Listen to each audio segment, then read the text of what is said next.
Stonefalls Lore, Part 3.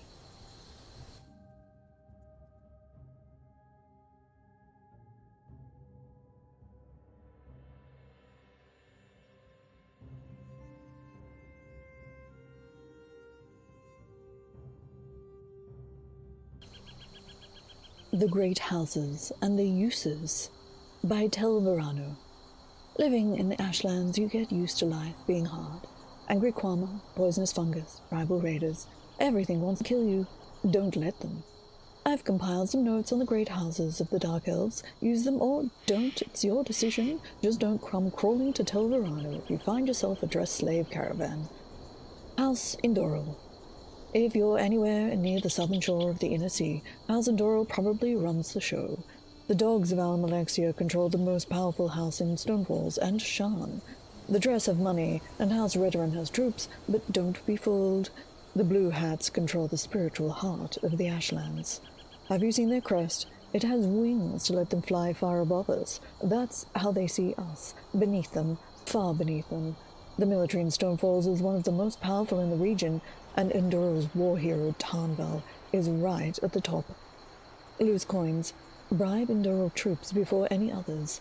They have the most clout. Don't try cracking temples. They're like fortresses. Anyone in Endural robes has serious clout in Stonefalls and Dashan. Look for easier targets. House Redoran. Duty, honor, idiocy. Redoran has the common folk thinking that their house is the strong arm of the Pact. Whenever you see a group of Pact military officers in the field, they want you to think the most impressive hats belong to their noble house. The reality is somewhat different. Red Hat troops do drive the Pact armies, but from the ground, not the top. Argonian scouts and Nord Berserkers also command a lot of troops. The reason they tried to slip this coin under the cup, Redoran nobles are still upset the Pact was formed in the first place. Their martial prowess looks a little thinner compared to the Argonian stealth and the Nord courage. To quote from one of their proverbs, life is hard. Judge, endure, and reflect. A careless life is not worth living. Well, that's all well and good until different-looking folks come along. Then it's time to lie and strut for the commoners. Loose coins. Redoran troops are humorless but greedy. Offer one enough and he'll sell you his own mother. Never insult a Redoran to his face. In fact, never insult a Redoran. They have a tendency to hear things in the training yard. If you're going to pick a pocket, a Redoran is a good enough target. Just make good your escape, or you'll be meeting with the three sooner than you planned. House Lalu. You have to hand it to the Lalu. They actually walk the talk when it comes to the Pact togetherness, and it's not because they suddenly love our ancient enemies and slaves, though no, Lalu's Grandmaster is just smarter than most of the rest. An open hand makes it harder to notice the dagger behind your back. Am I right? While Endoral holds claim to the most powerful positions, Lalu has a snake's grip on Dashan. Narcissus is one of the greatest cities, and even in Mournhold they have a lot of clout. Lalu public houses and plantations are everywhere south of Stonefalls. Learn their layouts well. A lot of the builders use the same plans, over and over. When you learn the hiding places in one Lalu public house, you've learned them all. Loose coins. Lalu troops are like Kwama queens in Dashan.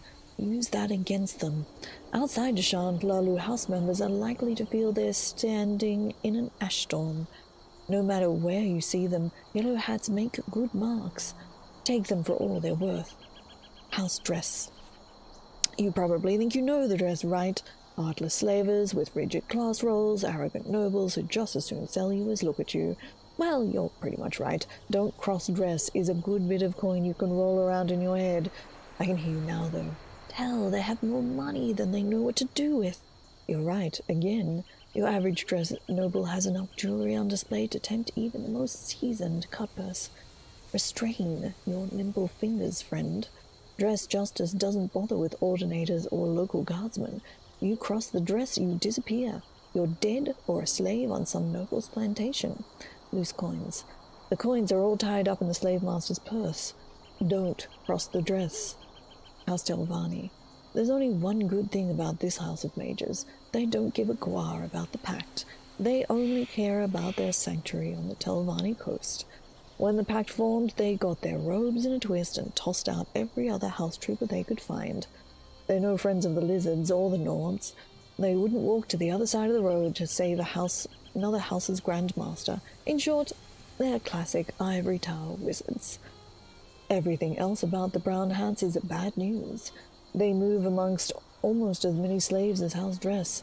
To become a noble in the House Delvani, you need serious power. Look at a well-dressed brown hat the wrong way, and they'll melt your face off. They value fabulous magical treasures just as much as books you couldn't trade for a loaf of stale bread. Loose coins. Rampaging Daedra couldn't make me assault a mage's tower, but if you're desperate to leave Nirn, I suggest buying armor enchanted against fire and frost. Then observe the tower as long as you can. If the mark has any magical defenses in place, you'll probably have to come outside to restore them. You might have better luck on the street, but examine your new loot carefully. Some treasures have their own defenses built in. Varieties of Faith. The Dark Elves. By Brother Mikhail Karuxor of the Imperial College. The Dunmer are descended from the Kaima, who were the apostates of the Old Mary's Aedra worship.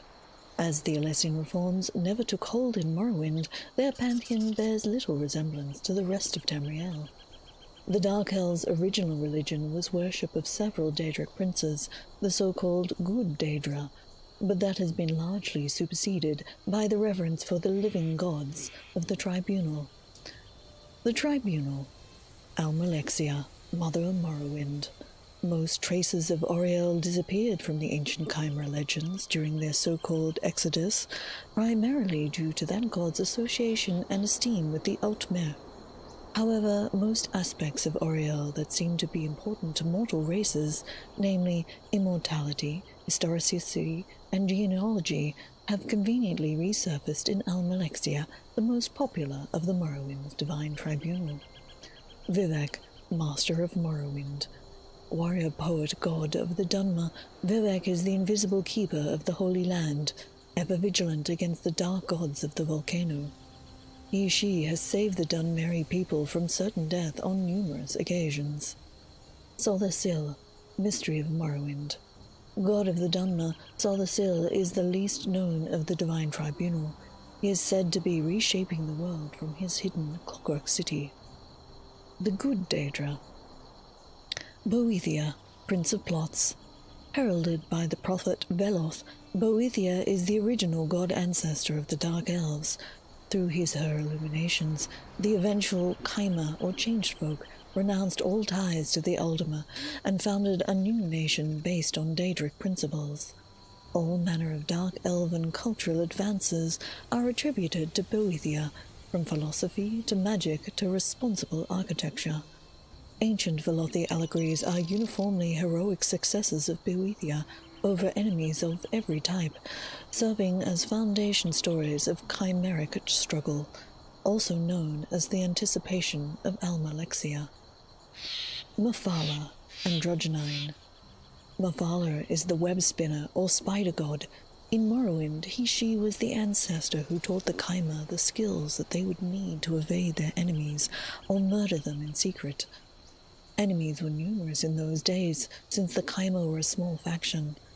She, along with Boethia, organized the clan systems that eventually became the basis for the Great Houses. She founded the Morag Tong, also called the Anticipation of Vivek. Azura, Goddess of Dawn and Dusk. Azura was the god ancestor who taught the Kaima the mysteries needed to be different than the Ultima. Some of her more conventional teachings are sometimes attributed to Boethia. In the stories, Azura is more often a communal cosmic force for the race as a whole than an ancestor or god, also known as the Anticipation of Sothasil. The Missing God, Lorcan. This creator, trickster, tester deity is in every Tamrelic mythic tradition. His most popular name is the Aldmeri Lorcan, or Divine Drum. He conceived or contrived the original spirits to bring about the creation of the mortal plane.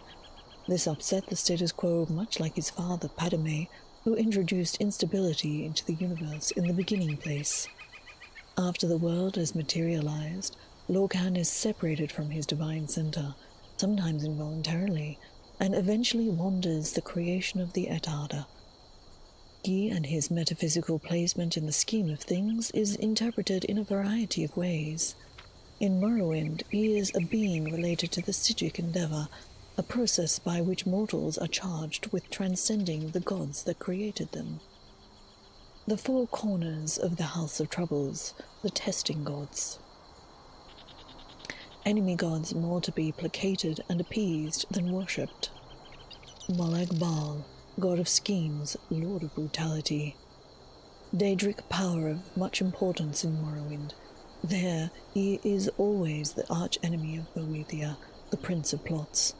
He is the main source of the obstacles to the Dhamma and the preceding Khyma people.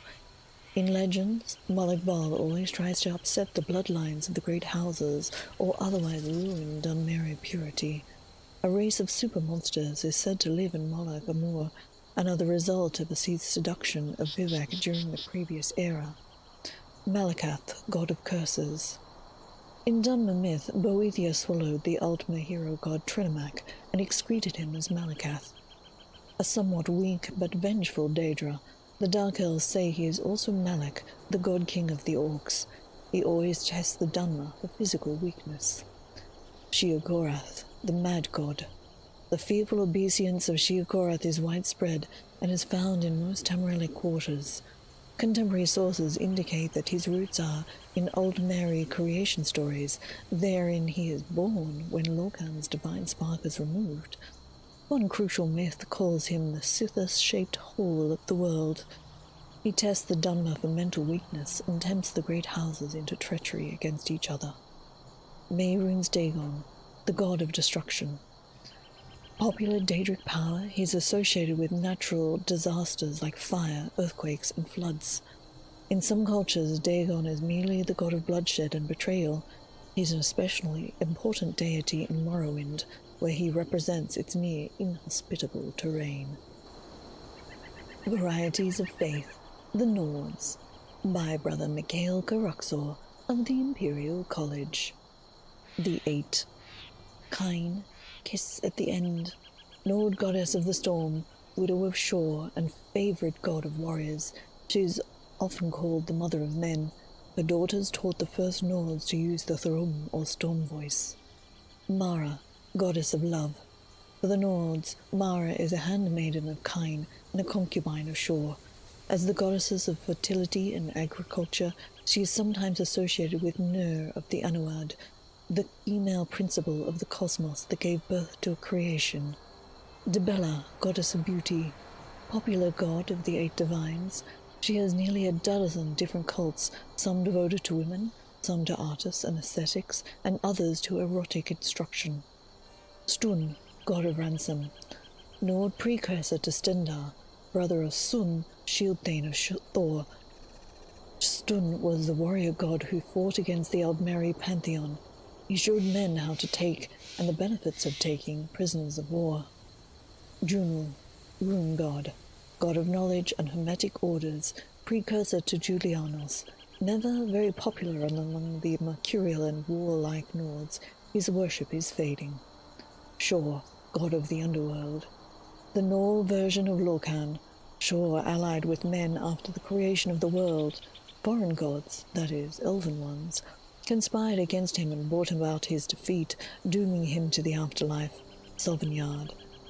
Altmoran myths depict him as a bloodthirsty warrior king who led the Nords to victory over their outmarried oppressors time and again.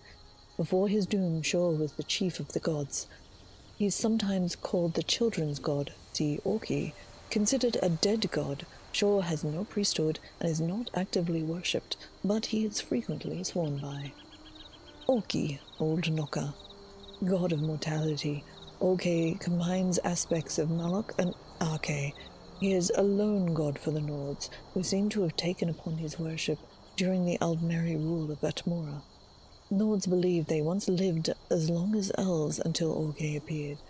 Through the heathen trickery, he fooled them into a bargain that bound them to the Count of Winters. At one time, legends say, Nords only had a lifespan of 6 years due to Orke's foul magic. Then Shor showed up, and through unknown means removed the course, throwing most of it onto the nearby orcs. Alduin, the World Eater. Alduin is the Nord variation of Akatosh. He only superficially resembles his counterpart in the Imperial Eight Divines. For example, Alduin's sobriquet, the World Eater, comes from myths that depict him as a horrible, raging firestorm that destroyed the last world to begin this one. Nords therefore see the god of time as both creator and harbinger of the apocalypse. He's not the chief of the Nord pantheon. In fact, the pantheon has no chief, the Shore, but its wellspring, albeit a grim and frightening one. Alduin destroyed the last world to enable the creation of this one, and he will destroy this one in order to enable the next. Alduin was once worshipped by the long-dead dragon cult, but that has been outlawed for centuries, and so Alduin has no admitted worshippers. The Testing Gods. Hermamora, the Woodland Man. Ancient Atmoran demon of knowledge, who merely seduced the Nords into becoming Altmer. Most Ysgramor myths are about escaping the wiles of old Hermamora. Unlike some his Bosmeri adherents, Nords don't deny his Daedric nature. Moloch, god of the orcs, mountain fart. Clearly identified for the Nords with the Daedric prince Malakath, Moloch tests them through warfare. Moloch troubled the heirs of King Harold for a long time. Fleeing east after his defeat at the Battle of the Dragon Wall, at First Era 660, his rage was said to fill the sky with his sulphurous hatred, earning that year the sobriquet Year of Winter and Summer. Dead god, Sun, extinct Nord god of trials against adversity, died defending Shore from foreign gods. I hope you've been enjoying these lore readings, and if you have, please do consider subscribing to the channel. Thanks for watching.